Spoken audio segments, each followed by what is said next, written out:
अस्सलाम वालेकुम, welcome to Alham dynamic world. Students, आज के लेक्चर में हम first year trigonometry chapter number 14 question number 1 से स्टार्ट कर रहे हैं। इस चैप्टर की एक ही एक्सरसाइज है और आपने इसके पहले 6 क्वेश्चंस को सॉल्व करना है। स्टूडेंट्स, क्वेश्चन नंबर 1 में आपसे दी गई इक्वेशंस का सॉल्यूशन पूछ रहे हैं और साथ में आपको ये बता रहे हैं कि आपने जो सॉल्यूशन फाइंड करना है वो 0 से 2 पाई के दरमियान में फाइंड करना है।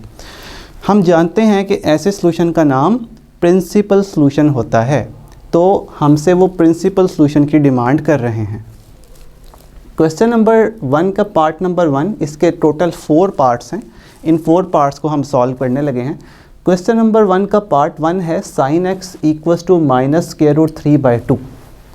स्टूडेंट्स, आपने यहाँ x की वो वैल्यू सेट करनी है कि जब आप उसका साइन कैलकुलेट करें तो आपके पास आंसर -√3/2 आए और आपके पास जो वैल्यूज़ होंगी वो 0 से 2 पाई के दरमियान होंगी। तो सॉल्यूशन में सबसे पहले मैंने जो लाइन लिखी है वो ये है कि sin x is negative in coordinate 3 और 4। हमें पता है 4 ही क्वाड्रेंट होते हैं। sin x पहले 2 में तो पॉजिटिव होता है लेकिन 3rd और 4th में नेगेटिव होता है। इसका मतलब ये हुआ कि इस पार्ट का जो सॉल्यूशन होगा वो कौन से क्वाड्रेंट में होगा, 3rd में और 4th में। तो स्टूडेंट्स, अब रेफरेंस एंगल निकालना है और रेफरेंस एंगल निकालने के लिए आप सिंपल इन्वर्स ले लें। जैसे ही आप x की वैल्यू निकालेंगे, साइन इस साइड पे जाके इन्वर्स होगा तो आपके पास जो वैल्यू आएगी वो रेफरेंस एंगल कहलाएगा। याद रखिए, नेगेटिव को इग्नोर करके लिखना है आपने, नेगेटिव नहीं डालते। तो आपके पास रेफरेंस एंगल की वैल्यू जब आप इसका इन्वर्स लेंगे वो मिलेगी π/3, क्योंकि 60 डिग्री के ऊपर x की वैल्यू साइन इन्वर्स √3/2 होती है, यानी π/3।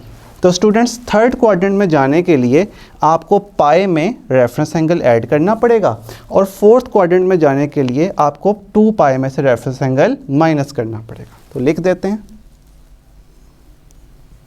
+π/3 -π/3। स्टूडेंट्स, एलसीएम करने से ये बनेगा 4π/3। This is the value of x। अगर आप यहाँ पे 4π/3 पुट करें तो आपको आंसर में ये मिलेगा। याद रखिए स्टूडेंट्स, क्वाड्रेंट ना भूलिएगा, 3rd में आंसर चाहिए और 4th में आंसर चाहिए, क्योंकि दोनों क्वाड्रेंट्स में साइन नेगेटिव होता है।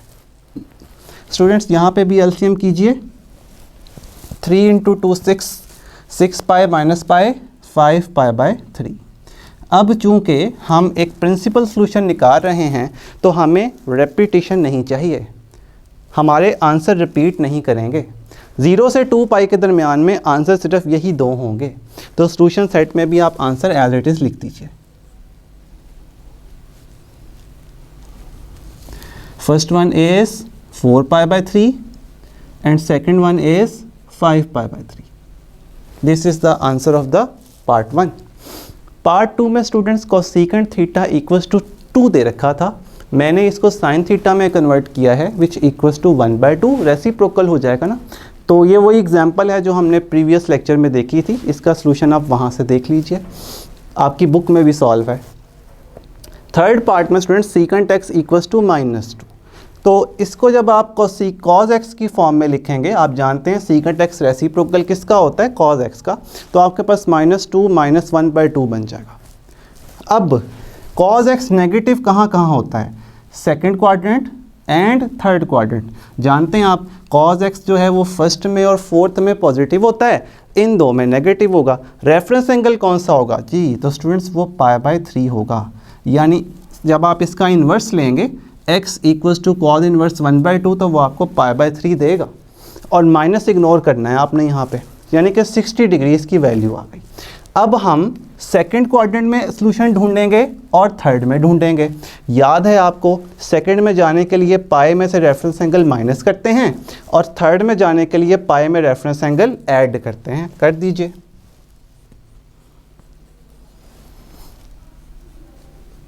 स्टूडेंट्स, ये एलसीएम होके आपको देगा 2π/3 और ये मिलेगा 4π/3।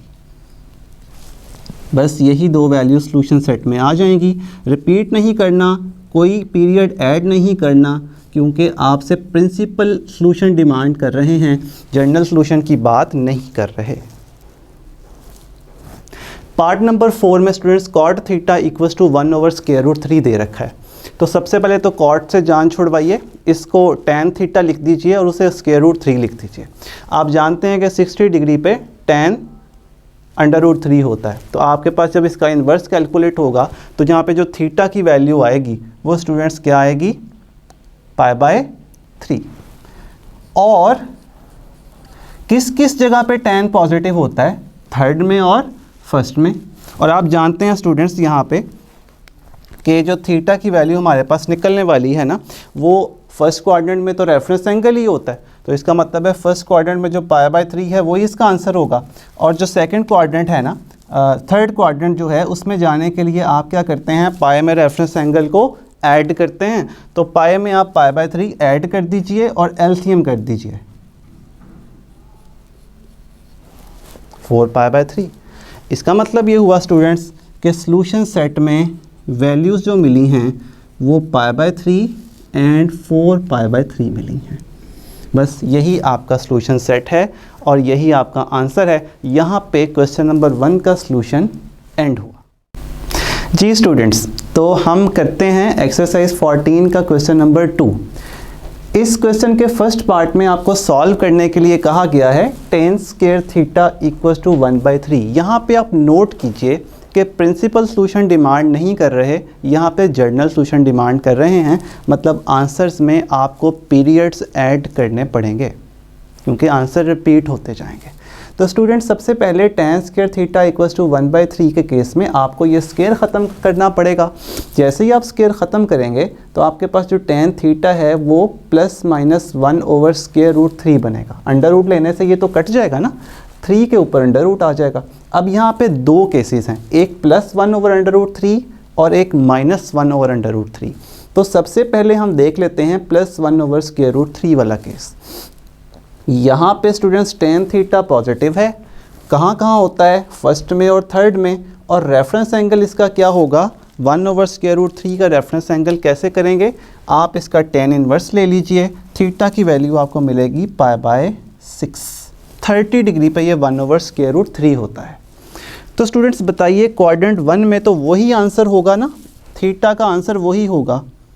क्वाड्रेंट 1 में तो रेफरेंस एंगल ही आंसर होता है। क्वाड्रेंट 3 में जाने के लिए क्या करना पड़ेगा, आपको पाई में रेफरेंस एंगल ऐड करना चाहिए और ये मिलेगा 7π/6। तो स्टूडेंट्स tan थीटा 1/√3 दो नंबर्स पे आपको आंसर दे रहा है, एक π/6 और एक 7π/6, लेकिन इसमें आपको इसका पीरियड ऐड करना पड़ेगा, वो हम सॉल्यूशन सेट में ऐड करेंगे। स्टूडेंट्स, इसका सेकंड पार्ट में -1/√3 भी यूज़ कीजिए। नेगेटिव कहाँ कहाँ होता है tan थीटा जी, सेकंड में और फोर्थ में। और रेफरेंस एंगल क्या होगा, क्या -π/6 होगा, जी नहीं, रेफरेंस एंगल हमेशा पॉजिटिव होगा। तो जो रेफरेंस एंगल उसका था वही इसका होगा, यानी π/6। स्टूडेंट्स, सेकंड क्वाड्रेंट और फोर्थ क्वाड्रेंट में जाने के लिए आप जानते हैं कि क्या करना चाहिए, थीटा इक्वल्स टू π-π/6 करना चाहिए, पाई माइनस रेफरेंस एंगल। जैसे ही आपने इसको सॉल्व किया आपको 5π/6 मिला। फोर्थ क्वाड्रेंट में जाने के लिए स्टूडेंट्स क्या करना चाहिए, 2π में से आपको π/6 माइनस कर देना चाहिए। एलसीएम करने से आपको 12 मिला, 12 - 1 11π/6।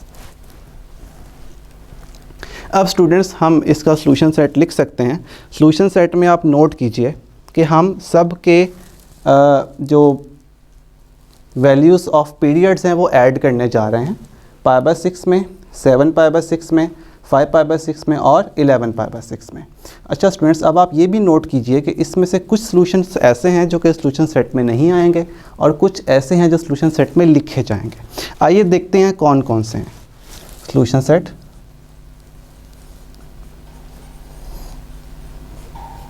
π/6 प्लस में n पाई, जानते हैं ना आप कि ये जो पाई होता है ये tan थीटा का या tan x का पीरियड होता है, और साथ में जो n है वो कोई भी इंटीजर यूज़ कर लीजिए।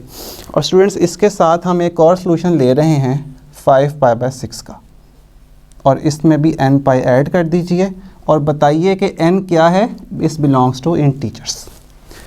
अब मैंने 11π/6 भी नहीं लिखा और 7π/6 भी नहीं लिखा, ऐसा क्यों? क्योंकि स्टूडेंट्स ये दोनों सॉल्यूशंस इन्हीं सॉल्यूशन सेट की मदद से मिल रहे हैं, यानी ऑलरेडी वो सॉल्यूशंस इसमें मौजूद हैं। कैसे? देखिए, जब आप n की वैल्यू 1 पुट करते हैं ना, एलसीएम करने से 6π + π कितना होता है? 7π/6। 7π/6 ऑलरेडी अवेलेबल है। और जब आप यहाँ पे 1 पुट करते हैं तो 6π + 5π 11π/6 ऑलरेडी अवेलेबल है। इसका मतलब है कि ये जो दोनों आंसर्स हैं हमारे 11π/6 वाला और 7π/6 वाला, वो ऑलरेडी इस सॉल्यूशन सेट ने दे दिए हैं, तो हम इनको दोबारा से लिखना मुनासिब नहीं समझते। यही इस क्वेश्चन का आंसर होगा। स्टूडेंट्स, इस क्वेश्चन के सेकंड पार्ट में मैंने आपको हिंट के तौर पे बता दिया है कि कोसेकेंट स्क्वायर थीटा को जब आप सॉल्व करेंगे अंडर रूट लेके, तो आपके पास +-2/√3 आएगा। इसका रेसिप्रोकल कर दीजिए तो साइन थीटा = आएगा +-√3/2, और साइन थीटा के दो केस बनेंगे, एक प्लस वाला और एक माइनस वाला। स्टूडेंट्स, रेफरेंस एंगल क्या होगा इसका? √3/2। अगर आप इसका साइन इन्वर्स कैलकुलेट करें तो ये बनता है 60, और 60 को आप π/3 कहते हैं। और ये कौन कौन से कोऑर्डिनेट्स में लाई करेगा स्टूडेंट्स? फर्स्ट में एंड सेकंड में। फर्स्ट और सेकंड क्यों? क्योंकि इन दोनों में साइन पॉजिटिव होता है। फर्स्ट में तो आंसर यही आ जाएगा, और सेकंड में जाने के लिए आपको पाई में से ये माइनस करना पड़ेगा। यहाँ पे स्टूडेंट्स रेफरेंस एंगल सेम होगा, π/3 ही होगा। और नेगेटिव कहाँ कहाँ होता है स्टूडेंट्स? थर्ड में और फोर्थ में। थर्ड में जाने के लिए आपको पाई में ये ऐड करना पड़ेगा, और फोर्थ में जाने के लिए आपको ये 2π में से माइनस करना पड़ेगा। तो उम्मीद है कि सेकंड पार्ट आप पार्ट नंबर 1 की तरह से खुद कर लेंगे। स्टूडेंट्स, यहाँ पे एक्सरसाइज 14 क्वेश्चन नंबर 1 और 2 के सेकंड पार्ट तक कंप्लीट हुआ। अल्लाह हाफिज़।